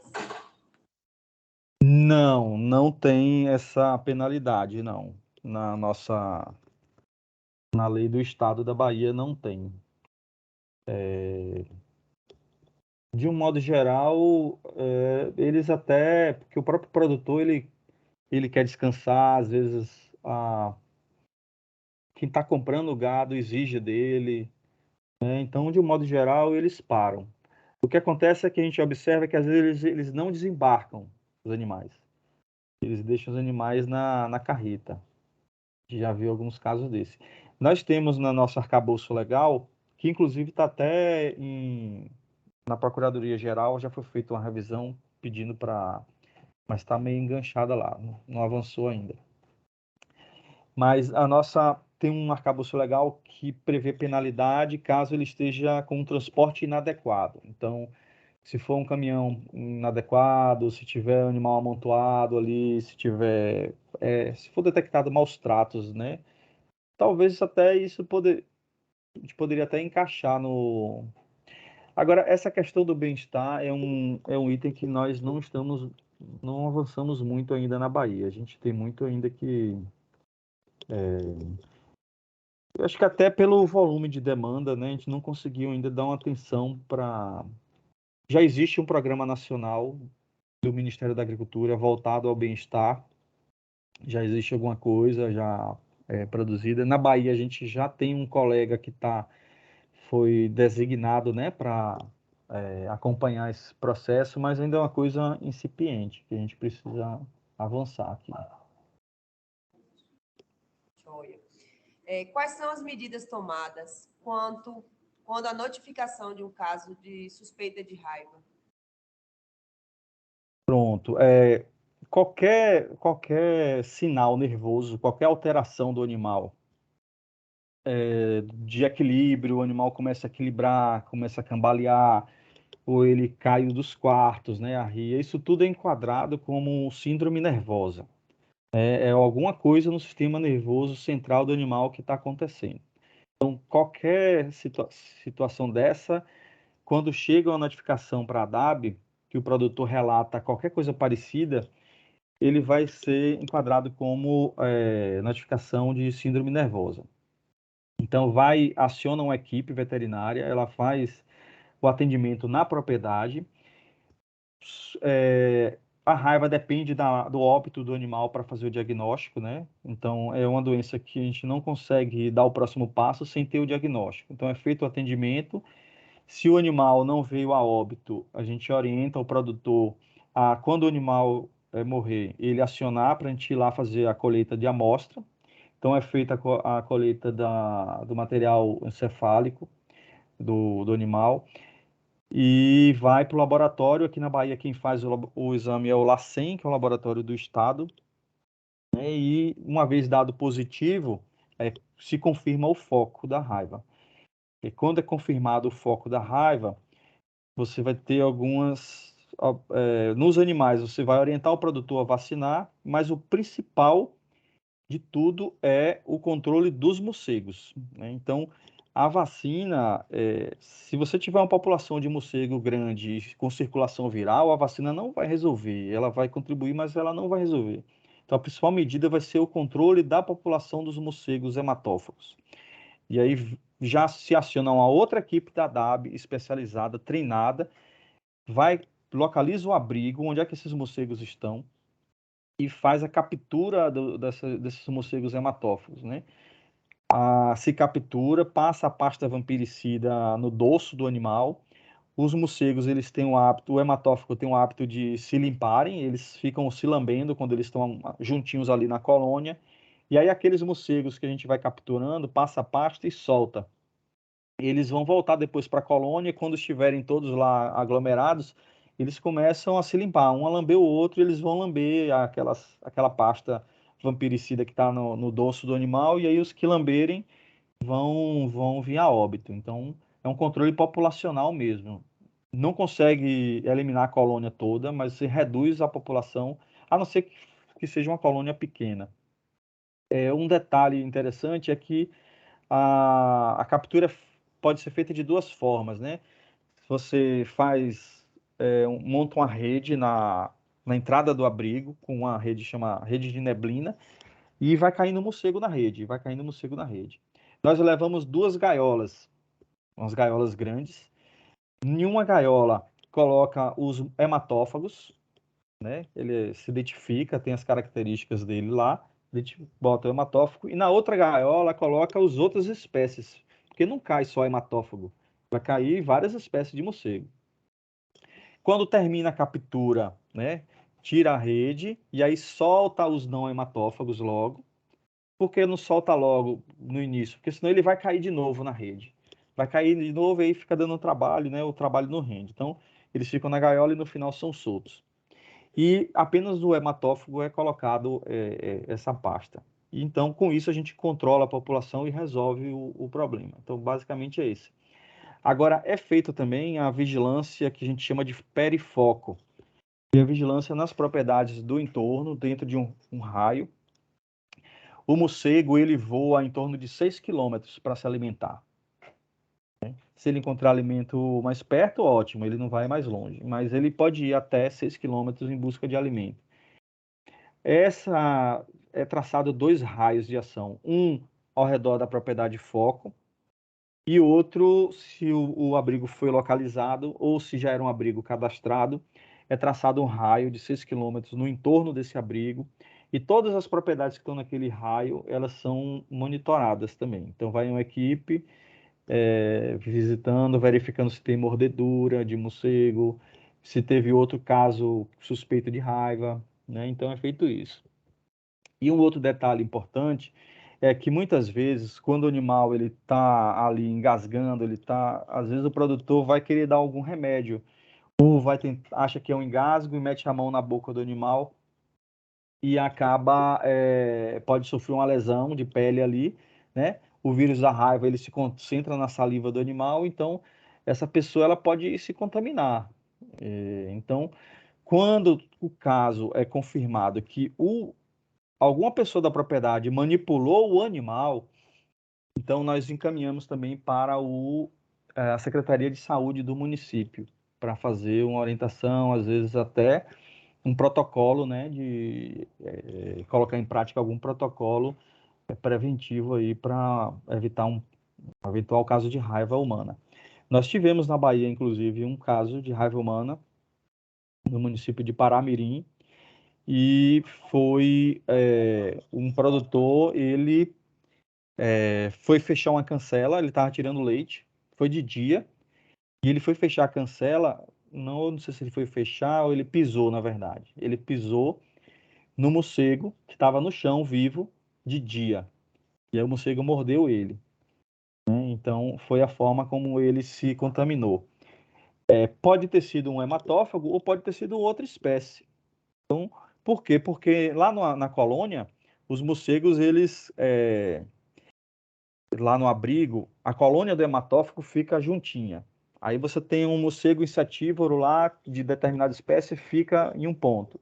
Você tem um morcego frugívoro que forma a colônia em outro ponto lá do abrigo. Mas, às vezes, eles pousam no lugar errado, deu um voo errado, então eles se encontram e brigam entre eles.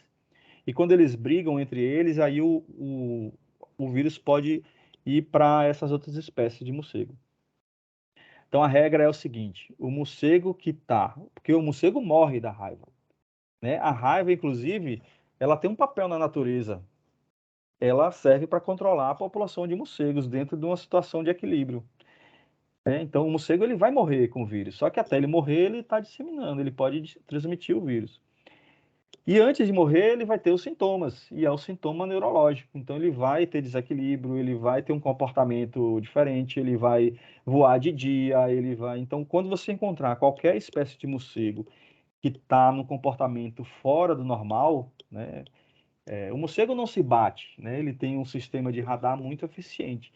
Se batendo, ou voando de dia, ou pousado assim, então ele é um animal suspeito de. Ele pode estar com o vírus da raiva, né? E ali é sintoma da doença mesmo.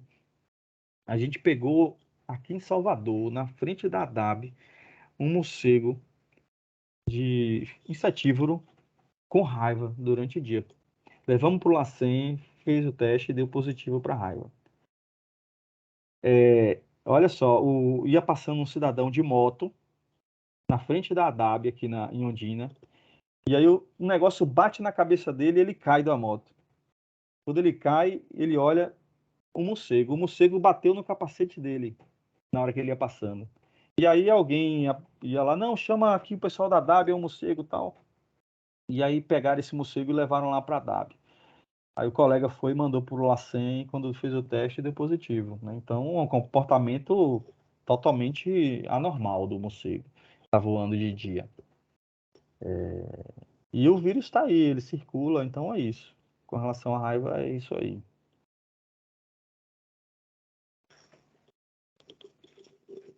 Mais uma aqui, também com relação aos morcegos. Como é feito o monitoramento dos morcegos?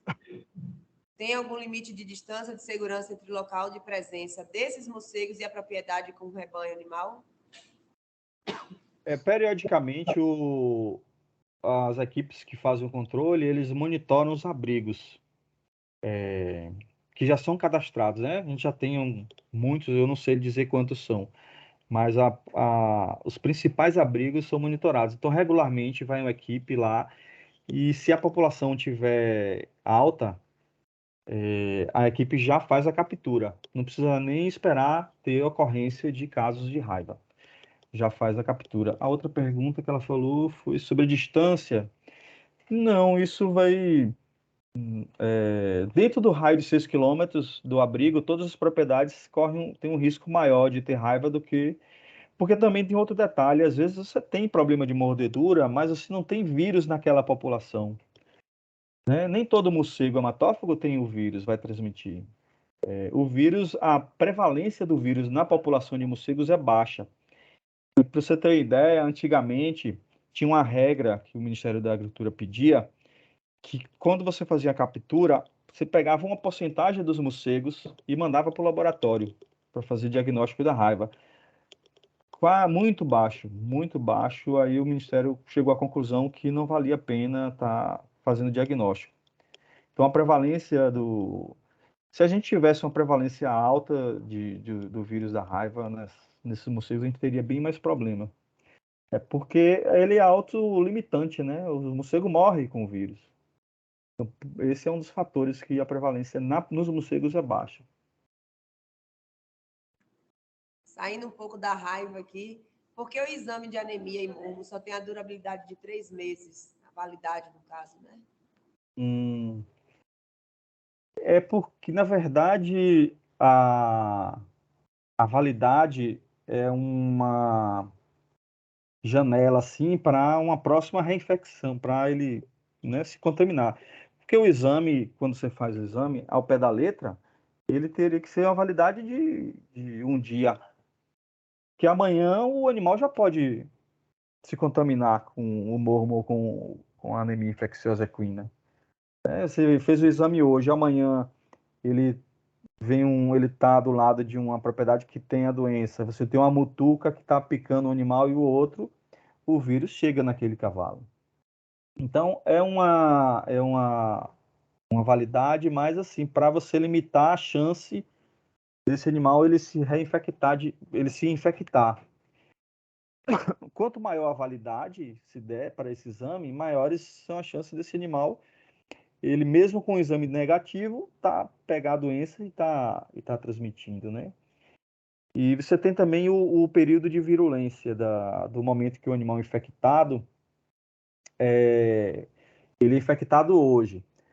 No momento que ele está infectado, a partir de que momento ele vai começar a transmitir aquele vírus? Isso também influencia na relação da validade. Agora, eu não sei precisar o tempo uma vez o animal infectado, a partir de quando que ele estaria transmitindo, né? No caso da anemia, a fonte de infecção é o sangue. Então, você teria um animal se infectou hoje, você teria que dar o tempo daquele vírus se replicar ali no organismo e se dispersar e estar difuso no animal. Eu não sei quanto tempo é esse período de dispersão, mas isso também conta. Então, conta o limite para você evitar uma infecção e conta esse período aí de uma vez infectado. Com relação à anemia, o Programa Nacional de Equinos, inclusive, ele está em revisão. Foi até colocado em consulta pública. Eu acabei não tive tempo de ler o que foi colocado. Eu não sei se já encerrou a consulta pública, mas é uma coisa interessante, porque existe já uma tendência, eu não sei se vai se manter isso, da anemia, ela sair do controle oficial. Ela seria uma doença de rebanho, de manejo. O produtor controlar se quisesse, não teria. Porque é uma doença que você não tem elementos, se você não tem vacina, você não tem uma base cadastral consistente de equino, então você não sabe até que ponto o saneamento dos focos ele está sendo eficaz ou não, né? Está sacrificando o cavalo. Eu tenho 20 anos na DAB, desde que eu entrei, que a gente sacrifica equino positivo para anemia, sacrifica equino. E você não sabe o que avançou e o que deixou de avançar, né?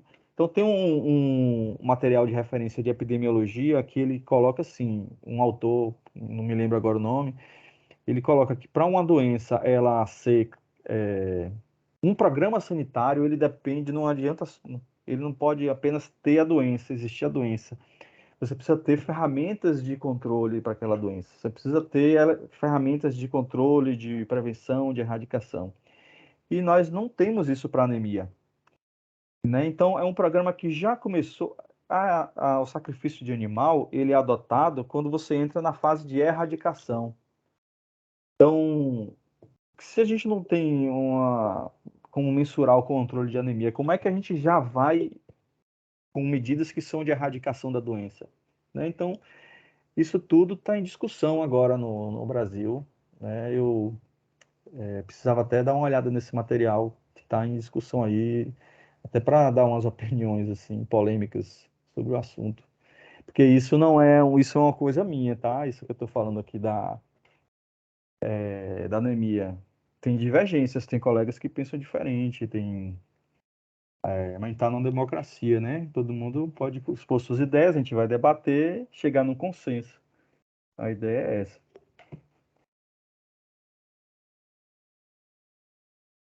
Agora, o mormo, viu, Cátia? Só para complementar, o mormo, sim. O mormo é importante, porque é uma zoonose, né? Ele já tem um outro caráter. Da anemia, você não tem maiores impactos, nem para a saúde pública, nem econômicos. Agora, o mormo já.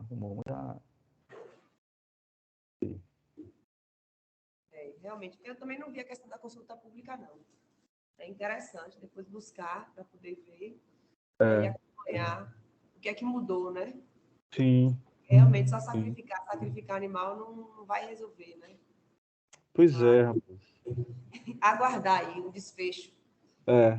E diz uma coisa, você tem aí como relacionar para a gente quais são as doenças de notificação, ou seja, o que o produtor deveria notificar, né, informar a DAB.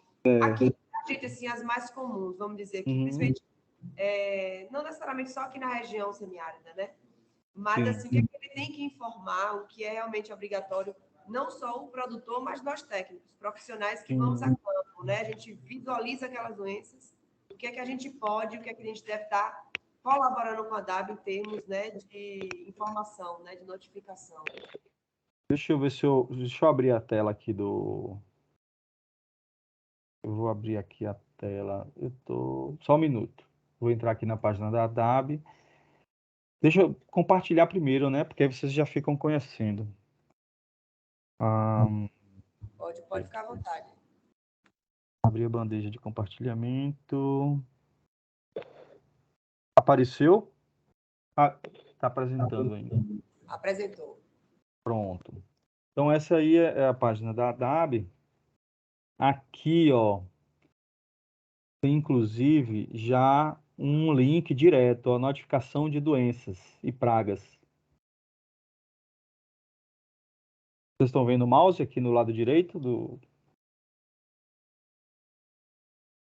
Ó, coluna da direita, né? Estão observando? O mouse aparece, a mãozinha aparece para vocês? Tá sim. Estamos observando aqui, está aparecendo a mãozinha assim. Pronto. Então, aqui onde está a mãozinha aqui, no notificação de doenças e pragas. Então, a gente entra aqui. Ele tem aqui um resumo. Notificação de ocorrências de doenças em animais. Inclusive, ele já abre, existe um sistema hoje nacional, que é o Sisbravet. Ele já abre esse link, qualquer pessoa pode fazer uma notificação. Inclusive, se a pessoa não quiser se identificar, também ele contempla essa opção, tá? E aqui embaixo tem a lista, que é a Instituição Normativa número 50, é de 2013, ó. A da área animal e tem uma da vegetal também. Então, vou abrir aqui, IN50. Abriu para vocês a Instituição Normativa? Abriu sim. Pronto. Aí ela vai ter uns grupos. Antigamente tinha doença, lista A, lista B, não é mais assim. Aqui vai ter um anexo. E aí vai ter. O Ministério ele dividiu da seguinte forma: doenças erradicadas ou nunca registradas no país. que requerem notificação imediata de caso suspeito ou diagnóstico laboratorial. E aí eles classificam. Então, tem doenças que acometem múltiplas espécies.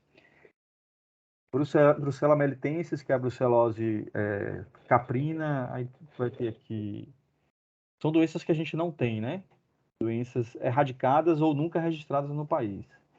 Peste bovina, na verdade, não tem mais no mundo. Um tipo de miíase aqui por uma outra espécie de mosca.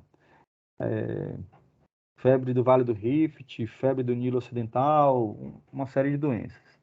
Aí você tem doenças de abelhas, específicas de abelhas, doenças específicas de aves, doenças específicas de bovinos e bubalinos, de camelídeos, de equídeos, lagomorfos, ovinos e caprinos. E é interessante, ó, caprinos e ovinos, ovinos e caprinos. O pessoal do sul gosta de falar ovinos e caprinos, né? A gente aqui fala caprinos e ovinos. Aborto exótico das ovelhas, doença de Nairobi. Isso aqui que é interessante, ó, Maed Visna. Então, até o ano de 2006, 2008, a gente considerava que nós tínhamos Maed Visna, que é um vírus que acomete ovinos da mesma família do vírus da anemia infecciosa equina. Mas aí, com essa instituição normativa aqui, isso foi por terra. Não, então, segundo o Ministério, não existe diagnóstico, porque você precisa ter, para uma doença que ser considerada presente no país, você precisa ter um diagnóstico direto, o isolamento do agente patogênico, ou um diagnóstico por PCR, né? Um diagnóstico direto. Não adianta ser exame sorológico. Mas aí vem suínos, ó. Peste suína africana está aqui, nas exóticas. Doenças que requerem notificação imediata de qualquer caso suspeito. Aí tem outros grupos de doenças. Doenças que requerem notificação imediata de qualquer caso confirmado. Aqui são doenças que você só vai notificar na hora que tiver um diagnóstico de laboratório. E doenças que requerem notificação mensal de qualquer caso confirmado. Então, você tem o grupo 1, 2 e 3 é notificação imediata. E o grupo 4 é notificação mensal. Qual é o objetivo desse grupo 4? São doenças comuns, e isso serve para mensurar que ocorrem doenças no... porque se o Serviço Veterinário Oficial não documenta a ocorrência dessas doenças, vem um auditor externo ou um país numa missão para querer comprar algum produto do Brasil, por exemplo, mel de abelha, ou carne de caprino ou de ovino, então ele vai observar os registros de ocorrências. E a fonte dessa observação vai ser o Serviço Veterinário Oficial do país. Ele vai chegar lá na base de dados e vai ver que, olha, não tem uma comunicação lá no estado da Bahia de ectima contagioso. Tá vendo que ele está aqui na lista? Não tem uma ocorrência de ectima contagioso. Não tem uma ocorrência de miíase, ó, por Cochleomia omnivorax, que é a nossa bicheira comum. Não tem um caso de documentado aqui doenças das abelhas, doenças das aves, doenças de bovinos. Vamos botar aqui babesiose bovina. O que é que o auditor, a pessoa de fora, vai interpretar? Ele vai interpretar o seguinte, ó. Ou o Brasil é um paraíso, que os animais de lá não adoecem, não tem problema sanitário nenhum, ou o serviço veterinário está muito distante da comunidade, porque não está registrando, não está documentando as ocorrências de doenças que são rotineiras, que são endêmicas, que fazem parte do dia a dia da produção, né? Então, esse é o papel dessa lista aqui, dessa lista geral, né? Doenças que a notificação é mensal. É só para fazer constar isso aqui. Esse raciocínio vale para as outras doenças também, porque, por exemplo, deixa eu voltar aqui na doenças. Por exemplo, doenças exóticas, como febre aftosa, nós temos um conjunto de doenças que são muito parecidas com febre aftosa, que são confundíveis. E você só faz o diagnóstico com o laboratório. Então, por exemplo, varíola bovina. Nós temos varíola bovina na Bahia, no Brasil. É uma doença presente nos nossos rebanhos. Se a gente não nós não somos capazes de detectar uma varíola bovina, como é que nós queremos nos propor a ser capazes de detectar a febre aftosa? Entendeu? Então a gente precisa estar detectando o básico, né, para poder detectar o mais complexo. Então essa questão da notificação hoje é o grande desafio do serviço veterinário oficial no Brasil e na Bahia. É aproximar, isso só vai acontecer no momento em que o serviço veterinário ele se aproximar da comunidade, melhorar a relação com a comunidade, a relação de confiança, de credibilidade, de sensibilizar a comunidade, porque é uma via de duas mãos, né? Não adianta eu querer cobrar, multar o produtor para que ele notifique, eu deixe de notificar, se eu não estou me colocando à disposição, estou dizendo, ó, eu estou aqui do seu lado, o papel nós estamos aqui para favorecer o desenvolvimento de sua atividade. E para isso a gente precisa de informação, né? E então isso é um desafio grande que nós temos pela frente, essa aproximação. E aí, em resumo, com relação às doenças, né? Agora respondendo você diretamente, eu mostrei a lista é muito grande.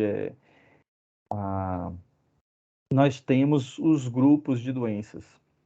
Então a gente divide por síndromes, né? Síndromes são, para a turma aí da agronomia, pode não estar familiarizado com isso, síndromes é um conjunto de sintomas que não é específico de doença A ou B, ele é indicativo de um grupo de doenças. Então, são um grupo de doenças que tem sintomas parecidos.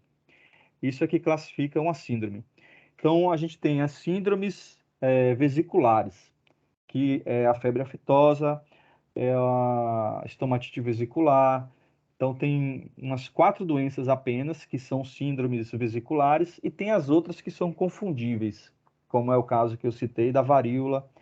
A própria ectima contagioso, né, a boqueira dos caprinos e ovinos, em algum momento da sua fase clínica, ela pode se confundir com a doença vesicular. Então, qual, então sintomas vesiculares, de doenças vesiculares, você vai ter lesão de boca, animal com aftas ou com lesões na mucosa, né, orofaríngea, e lesões de pata, ou então o animal mancando, e você percebe que tem uma lesão ali no espaço interdigital, entre as unhas.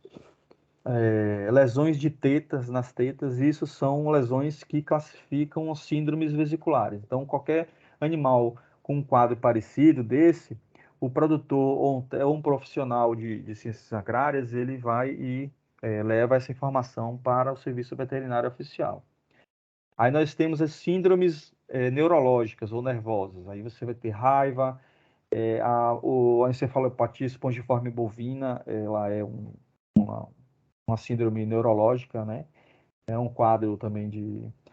Temos a scrape, que é a mesma proteína que causa o mal da vaca louca, é um tipo de prion que acomete os ovinos e caprinos, né? Então, o nome da doença deixa eu minimizar aqui, eu vou tirar... Posso tirar o compartilhamento?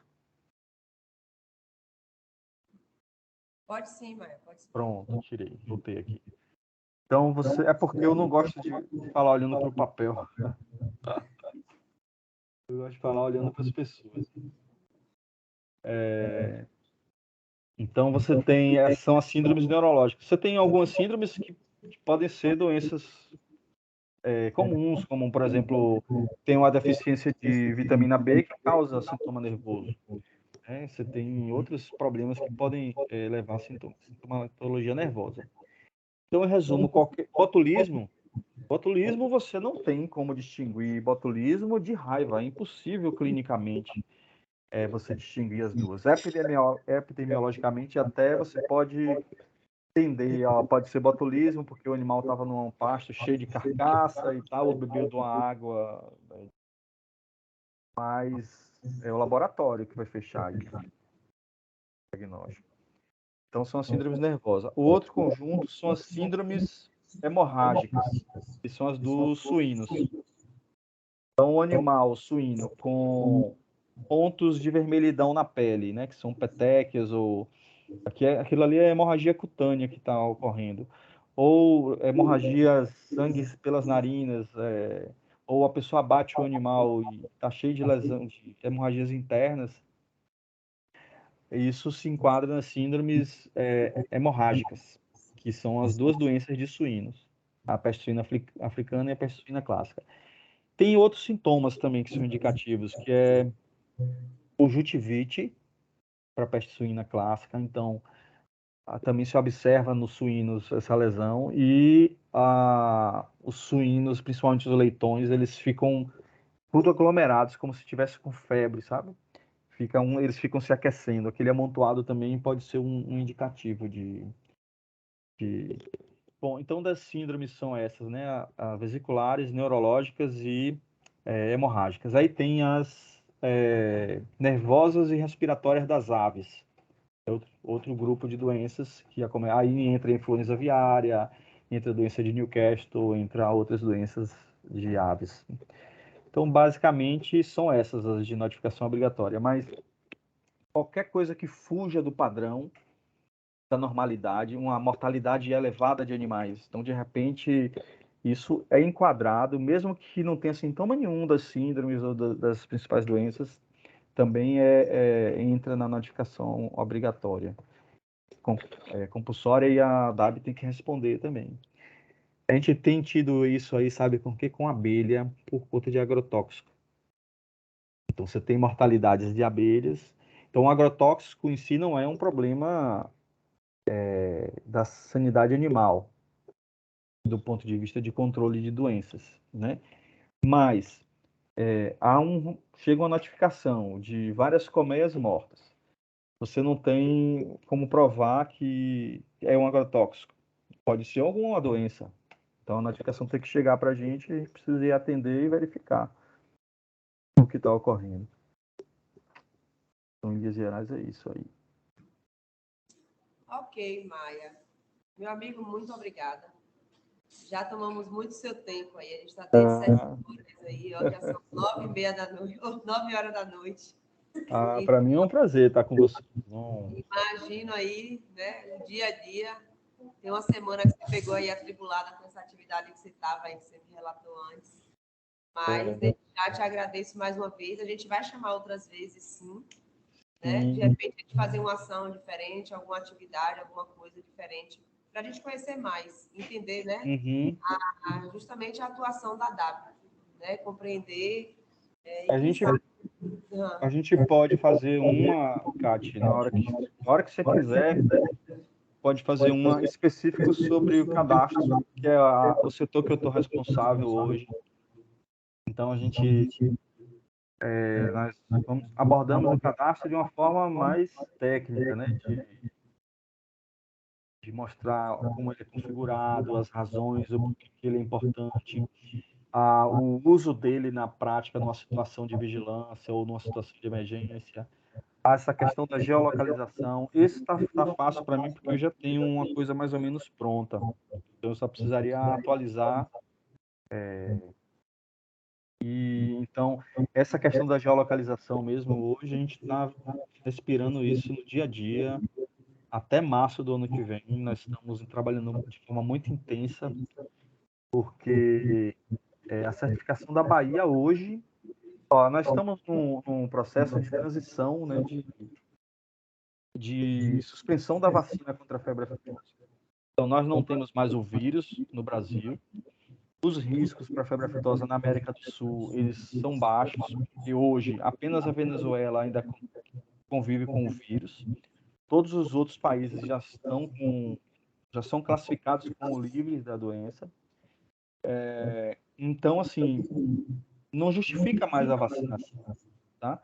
Só que você não pode simplesmente parar de vacinar um despacho e você precisa ter um arcabouço, você precisa, para parar de vacinar, a gente precisa melhorar o domínio do nosso universo e melhorar a nossa capacidade de resposta diante porque isso é que vai fazer a diferença, né? Na hora que tiver qualquer suspeita, qualquer ocorrência, a gente precisa ter acesso a essa informação de forma mais rápida possível e precisamos reagir também de forma rápida. E para você reagir, você precisa estar com as propriedades todas mapeadas. Então, não adianta eu saber que Euclides da Cunha tem 2.000 propriedades e que os produtores são fulano, ciclano, beltrano. Eu preciso saber exatamente onde elas estão pontuadas no município. Porque na hora que for traçar um raio de atuação, a gente precisa identificar exatamente onde está cada propriedade daquela ali. Então, por isso que a geolocalização ela é tão importante que o Ministério condiciona a retirada da vacina à completude dos cadastros com relação ao gel. E se a gente não conseguir atingir essa meta até março, o Ministério vai fazer uma nova avaliação em abril. Então, se ele chegar em abril e chegar à conclusão que nós ainda não atendemos esse indicador, nós só vamos suspender a vacina em 2025. Então, nós vamos perder um ano de novo. Então, a gente precisa realmente, então, a gente está concentrado, estamos viajando direto, não estamos parando. De vez em quando ainda para fazer outra atividade, né? Mexer com as aves e tal. Mas estamos muito focados nessa questão hoje de geolocalização. Euclides da Cunha avançou bem, já tem mais de 90% das propriedades aí já estão geolocalizadas. Mas Monte Santo, por exemplo, faltam 2.000 propriedades para a gente geolocalizar aí, Monte Santo, está aí vizinho. Então, a gente tem as ferramentas de geolocalização, hoje é muito fácil, está na palma da mão, você tem programas de Google Maps, várias opções de geolocalizar. Então, a gente pode, na hora que você quiser, e até quando estiver indo para essas bandas, eu te aviso, Kátia, eu vou estar por aí na região, se você quiser fazer alguma coisa presencial, ou tratar de algum tema mais específico só sobre aquele assunto. A gente... Joia. Agradeço aí, a turma também agradece. E a gente vai querer sim. Vindo para cá, avisa que a gente tenta montar alguma coisa. Joia. E ano que vem, né? O ano está acabando, né? Querendo ou não, já está acabando. Mas a gente vai programar as palestras do ano que vem. E eu pedi, como eu pedi, né? Depois você me passa o contato do pessoal da parte vegetal, para a gente também poder fazer um bate-papo aqui ano que vem com a parte vegetal e de repente também com a parte de inspeção. Né? Que está tudo dentro aí, né? De produção. E a gente pode articular com outros colegas também da Animal, por exemplo, tem o Marcelo, que coordena o programa da Raiva, ele está dando suporte em Jeremoabo, que lá está sem veterinário. E ele é de lá, então ele conhece. Então ele está sempre aí perto, né? Então até é uma coisa presencial. Fazer um presencial, sim. Joia, Vamos sim, vamos sim. Então, obrigada aí. Valeu. Uma boa noite. Obrigado. Boa noite, turma. Fiquem com Deus. E precisando da W, pode acionar a gente. Se o pessoal, às vezes o pessoal dos escritórios demora um pouco de agir e tal, chega até nós que a gente agiliza. Auxilia, né? Às vezes o pessoal tem alguma dificuldade. A gente dá um apoio. Tá, joia. Valeu, Tati. Um abraço. Um abraço.